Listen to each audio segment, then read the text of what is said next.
मोदी की कैबिनेट में उन राज्यों का विशेष ख्याल रखा गया है जहां आने वाले समय में चुनाव होने हैं। इसी साल महाराष्ट्र, हरियाणा और झारखंड में विधानसभा चुनाव होने हैं। अगले साल हरियाणा और बिहार में चुनाव होने हैं और इसीलिए जाहिर तौर पर इन राज्यों के सांसदों को कैबिनेट में जगह मिली है। मैं नितिन जयराम गडकरी, पीयूष वेद प्रकाश गोयल, इंद्रजीत सिंह, मनोहर लाल, मैं संजय सेठ। लगातार तीसरी बार नरेंद्र मोदी ने प्रधानमंत्री पद की शपथ ली। मैं नरेंद्र दामोदर दास मोदी। तमाम सांसदों को मोदी कैबिनेट में जगह मिली। हर राज्य को प्रतिनिधित्व मिला।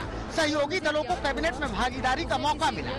लेकिन नई सरकार के नए मंत्रिमंडल में उन राज्यों पर खासा फोकस दिखा जहां इस साल या अगले साल विधानसभा के चुनाव होने हैं। सबसे पहले बात हरियाणा की, जहां बीजेपी को 5 लोकसभा सीटों पर जीत मिली और 5 में 3 सांसदों को मोदी कैबिनेट में जगह मिल गई। मोदी कैबिनेट में पूर्व सीएम मनोहर लाल ने मंत्री पद की शपथ ली। गुरुग्राम से जीतने वाले राव इंद्रजीत मंत्री बने। वहीं कृष्णपाल गुर्जर पर पीएम मोदी ने एक बार फिर से भरोसा जताया। हालांकि हरियाणा से 3 मंत्री बनाने का फैसला चौंकाने वाला है, लेकिन माना जा रहा है कि इसी साल होने वाले विधानसभा चुनाव को देखते हुए ये फैसला लिया गया है। उधर बात अगर महाराष्ट्र की करें तो इस बार सूबे से 6 मंत्री बनाए गए हैं। नितिन गडकरी, पीयूष गोयल जैसे वरिष्ठ नेताओं को फिर से मोदी मंत्रिमंडल में शामिल किया गया है।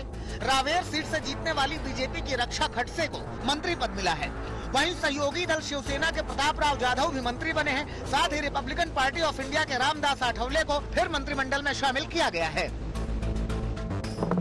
आमचे नेते माननीय नितीनजी गडकरी हे पुन्हा एकदा सरकारमध्ये येत आहेत। पीयूष गोयलजी येत आहेत।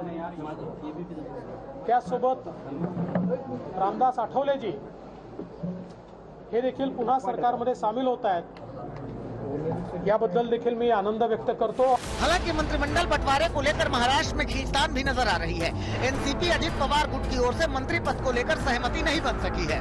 हमको राज्य मंत्री स्वतंत्र प्रभार के बारे में सूचना मिली, लेकिन मैं स्वयं भारत सरकार का कैबिनेट मंत्री पहले रह चुका हूं और इसलिए हमने उनको यही कहा कि भाई देखिए, ये आपने जो ऑफर दी है, हमें खुशी है कि आपने हमको एक सूचना भेजी, लेकिन मेरे लिए थोड़ा ये कठिन है कि हम ये पोस्ट को हम पूर्वी में मैं कैबिनेट मंत्री रहे कारण मैं नहीं स्वीकार कर सकता।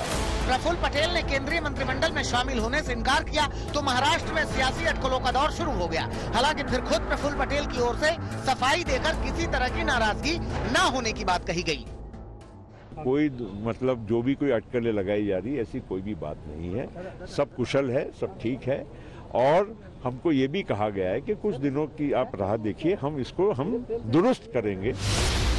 उधर झारखंड से संजय सेठ और अन्नपूर्णा देवी को केंद्रीय मंत्रिमंडल में शामिल किया गया है। इसका जश्न रांची की सड़कों पर दिखाई दिया।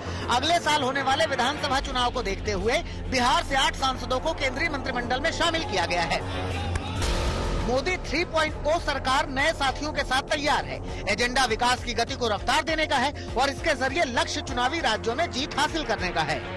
दिल्ली से श्वेता सिंह, चित्रा त्रिपाठी, हिमांशु मिश्रा और अशोक सिंघल के साथ आज तक ब्यूरो।